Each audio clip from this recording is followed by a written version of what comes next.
Salam 8-ci sinif şagirdləri, sizlərlə Seyid Cəfər Pişəvəri adına Respublika Humanitar Fənlər Gimnaziyasının biologiya müəllimi Məmmədova Çiçəkdir. Bugün mən sizlərə həzm kanalının ilk şöbəsi olan ağız boşluğu, orada yerləşən orqanlar və orada gedən həzm prosesi haqqında məlumat verəcəm. Əvvəlcə gəlin həzm orqanlarımıza baxaq. Həzm deməli orqanlarımız həzm kanalı və həzm kanalına açılan vəzlərdən təşkil olunmuşdur. Həzm kanalı dedikdə, hansı ki ağız boşluğundan başlayaraq bu boru nəzərdə tutulur ki, baxın, deməli ağız boşluğu, udulaq, qida borusundan sonra gəlir mədə, mədədən sonra bağırsağa keçir, mədədən bağırsaq başlayır nazik bağırsağın ilk şöbəsi olan 12 barmaq bağırsaq, daha sonra deməli nazik bağırsaqdan sonra gəlir yoğun bağırsaq. Yoğun bağırsaq da düz bağırsaqla nəhayətlənir və sonda anusu yerləşir. Və burada həmçinin kanala kənardan açılan vəzlər var. Bunlar ağız suyuna açılan 3 cüt iri ağız suyu vəzləridir ki, burada görürük bunları. 3 cüt iri ağız suyu vəzləri, onlar haqqında da məlumat verəcəyik.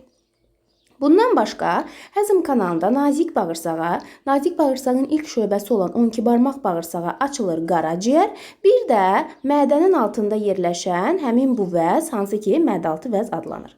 Bunlar birlikdə oldu həzm sistemi orqanları. Bir də deyirik, həzm sistemi təşkil olunub həzm kanalı və kanala kənardan açılan deməli vəzlərdən. Bu vəzlər hansılar oldu? 3 cüt iri ağız suyu vəzləri,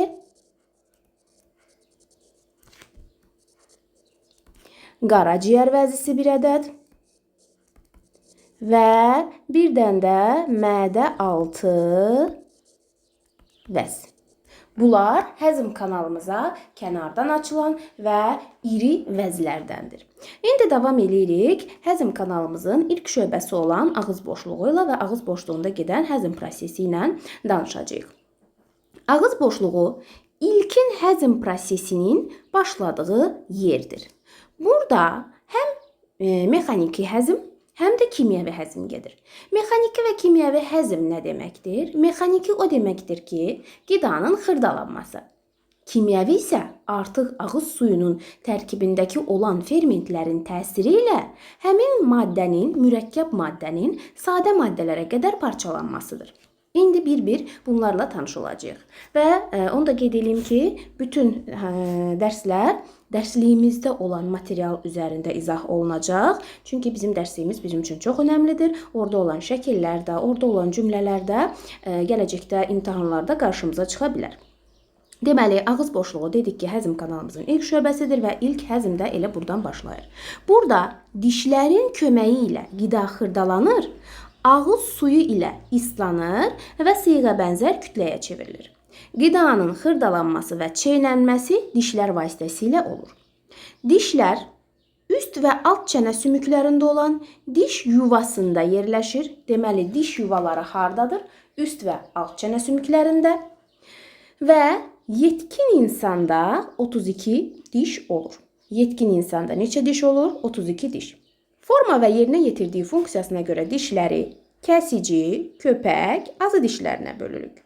Azı dişlərinin özünü də kiçik azı və böyük azı olaraq iki qrupa böləcəyik. Deməli, forma və yerinə yetirdiyi funksiyasına görə dişlər kəsici, köpək, azı dişlərinə bölünür. Azı dişlər də özləri kiçik azı və böyük azı dişlərinə bölünür. Və yetkin insanın hər çənəsində, bunu uşaqlar belə yadımızda saxlayaq. Elə bil ki, bu bir çənəmiz, bu üst, bu da alt çənəmizi nəzərdə tutaq. Və görəcəyik ki, bunu da yazanda yazırıq 4 kəsici hər çənəmizdə, 2 köpək hər çənəmizdə, 4 kiçik azı yenə hər çənəmizdə və 6 böyük azı yenə hər çənəmizdə. Hesabladıqda görəcəyik ki, həqiqətən də 32 diş olur. Baxın, 4 ilə 6-nı topladıq 10, 4 ilə 2-ni də topladıq 6, 16 üst çənələrdə, 16 alt çənədə, ümumilikdə 32 diş olacaqdır yetkin insanda. Niyə yetkin insan deyirik? Çünki məsələn, yeni doğulan uşaqlarda bilirik ki, ağızda dişlər olmur, 6-7 aylığından çıxmağa başlayır, sonra o dişlər tökülür, daimi dişlərlə əvəz olunur ki, Bu da deməli yetkin dedikdə artıq 16 yaşdan sonra bütün ağızda olan dişlər yavaş-yavaş çıxmağa başlayır. Deməli, yəni 32-yə nəzərdə tuturam. 12 yaşdan sonra daimi dişlər çıxmağa başlayır və 16 yaşdan sonra ağıl dişlər də artıq çıxmağa başlayır. Gələcək dərslərdə bunlarla daha geniş tanış olacağıq. Hələ ki bu dərsliyimizdə nələr var, onları öyrənirik. Bu əlavə məlumat idi sizə dediyim. Hər çənədə axırıncı böyük azı dişləri ağıl dişləri adlanır ki, həmin o ağıl dişləri də dediyim, deməli 16 yaşdan sonra çıxmağa başlayır. İnsanın kəsici və köpək dişlərinin köməyi ilə qidanı dişləyib rahatlıqla dişləməsi təmin olunur. Azı dişləri isə çeynəyərək qidanı xırdalar. Deməli, kəsici və köpək dişləri öndədir. 4 dənə kəsici və onun yanında 2 dənə köpək. Baxın, 1, 2, 3, 4, 4 dənə kəsici və onların yanında 2 dənə köpək dişləri. Bunlar qidanı dişləyir. Azı dişləri isə bunlardan sonra yerləşir. Azı dişləri təqribi bu formada çəkirəm ki, bir-birindən fərqləndirək. Azı dişləri qidanı xırdalayır. Hər bir diş 3 hissədən ibarətdir. Hansılardır? Dişin tac hissəsi, dişin boynu və dişin kökü. Deməli, bir diş 3 hissədən. Baxın, diş növü də var. 3 növü var. Dedik, kəsici, köpək, azı. Dişin hissələri də deyəndə deyirik ki, dişin tacı, dişin boynu və dişin kökü. Diş tac hissəsinin üzərini mina qatı örtür. Baxın, bu hissə mina qatıdır. Boyun və kök hissəsində isə bu örtük sement ilə əvəz olunur. Boyun və kök hissəsində isə bu boyun, bu da kök hissəsi. Burada artıq o sement ilə əvəz olunur. Baxın, bu da sement qatıdır. Bir dəqiqə göstərək. Bax, sement qatı ilə əvəz olunur. Dişin daxili hissəsi, diş özəyi yumşaq toxumaya malikdir. Diş özəyi yenə dərsliyimizdə göstərilmişdir. Baxın, bura diş özəyidir. O da yumşaq toxumadan təşkil olunmuşdur. Deməli, üstü mina qatıdır. Altında deməli yerləşdi sement qatı. Onun altında da dişin özəyi vardır ki, bu da yumşaq toxumaya malikdir. Burada qan damarları, sinirlər yerləşir. Bax, bunların hamısını dəqiq bilməlisiniz uşaqlar. Hər biri, hər bir cümlə, bir test, bir situasiya sualı, bir açıq sualdır və yaxud da sizə belə bir diş şəklini verər, hissələrini soruşar, harda nəyin yerləşdiyini soruşar, ona görə də diqqətli oluruq. Deməli, qidanın dadının hiss olunmasında, islanmasında və qarışdırılmasında əzələli dildə iştirak edir. Dilimiz əzələlidir, hərəkət edirsə, deməli, orada əzəllər var ki, onun sayəsində hərəkət edir. Deməli, dilin vəzifəsi nə oldu? Dadın hiss olunması, islanmasında və qarışdırılmasında. Necə yəni? Tutaq ki, hər hansısa bir qida vasitəsini yedik, dişlədik, kəsici və köpək dişlərimiz onu dişlədi. Sonra dilimiz onu azı dişlərinə tərəf ötürür, ağzımızda qarışmağını təmin edir. Yumşaldıqdan, xırdalandıqdan sonra dilimiz kömək eləyir ki, o bizim udulağımıza tərəf yönlənsin. Qida ağız boşluğundan udulağa, sonra qida borusuna ötürülür. Qidanın mədəyə doğru hərəkəti peristaltika ilə təmin olunur. İndi bir də sizin üçün dişlər haqqında məlumat verəndən sonra keçəcəm kimyəvi həzmə. Bu hələ ki mexaniki həzm hissəsi idi. Bir də bu dişlərə diqqət eləyək. Kəsici dişlər, köpək dişləri, kiçik azı dişləri, böyük azı dişləri. Sizə belə suallar verilə bilər. Bir-bir dişləri yazaq burada. Deməli, dedik ki, 4 dənə kəsici. 1, 2, 3, 4. Bunlar oldu kəsici dişlər. 2 dənə köpək dişi çəkdik burada. Təqribi bu formada mən indi fərqləndirmək üçün çəkirəm. Köpək dişi. Bu da köpək dişi hər çənəmizdə. Və kiçik azı dişi də 4 dənədir. Bu bir kiçik azı, bu bir tərəfdə, sağ tərəfdə, digəri də sol tərəfdə. Bunlar oldu kiçik azı. Kiçik azı. Bir də 6 dənə də böyük azı var axı. 3'ü bu tərəfdə olsun. Bu formada çəkirəm. 3'ü də bu tərəfdə olsun. Bu da oldu böyük azı dişi. Bu da böyük azı dişi. İndi uşaqlar, burada nəyə diqqət eləyəcəyik? Ola bilər ki, bizdən soruşulsun ki, məsələn, köpək dişlərinin qonşu dişləri hansılardır? Köpək dişi həmişə yadımızda saxlayırıq ki, köpək dişləri öz diş növü ilə qonşu olmur. Niyə? Çünki köpək dişləri kəsici dişlərin və kəsici və azı dişlərin arasında yerləşdi. Gördük bu köpək dişləri. Onların yanında heç vaxt köpək dişi olmur. Deməli düşə bilər ki, suallarda hansı diş növüdür ki, heç bir zaman öz diş növü ilə qonşu ola bilməz? Bu köpək dişləridir. Köpək dişlərinin qonşuları hansılardır? Köpək dişinin qonşuları kəsici dişdir. Bir də kiçik azı dişləridir. Bunu mən belə çəkdim ki, siz də özünüz üçün qeydlər apara biləsiniz. Məsələn, mən kiçik azını yazacağam, siz də kəsici dişin böyük azını da özünüz üçün qeyd kimi yazıb götürə bilərsiniz. Məsələn, yazıram kiçik azı dişi. Kiçik azı dişi bir tərəfdən öz diş növü ilə qonşu olur. İndi baxaq şəkilə. Baxın, kiçik azı dişi istər bu kiçik azı olsun, bir tərəfdən öz diş növü ilə qonşudur. İstər bu kiçik azı dişi olsun, yenə də bir tərəfdən öz diş növü ilə qonşudur. Digər qonşuları hansı ola bilər? Kiçik azı dişlərinin qonşuları deməli ola bilər köpək dişi və ola bilər böyük azı dişi. Bax, bu formada özünüz üçün qruplaşdırın ki, gələcəkdə suallar olarsa, onu rahatlıqla yaza biləsiniz. Yəni, bu formada bir də onu deyim, öz diş növü ilə hər iki tərəfdən qonşu desə, biz buna hər çənəmizdə olan bu kəsici dişləri götürə bilərik. Baxın, bu tərəfdən də öz diş növü ilə qonşudur, bu tərəfdən də. Və böyük azı dişlərinin də, bax, bunu götürə bilərik hər çənəmizdə. Buna da diqqət eləyirik. Yalnız öz diş növü ilə qonşu olan bir tərəfdən, iki tərəfdən heç vaxt qonşu olmayan belə suallar düşə bilər.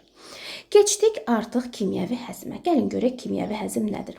Orqanizmin həzm prosesində əsas rol oynayan həzm fermentləri bioloji fəal maddələrdir. Deməli, həzm fermentləri bioloji fəal maddələrdir. Onlar karbohidratları, zülalları və yağları daha kiçik molekullara parçalayır.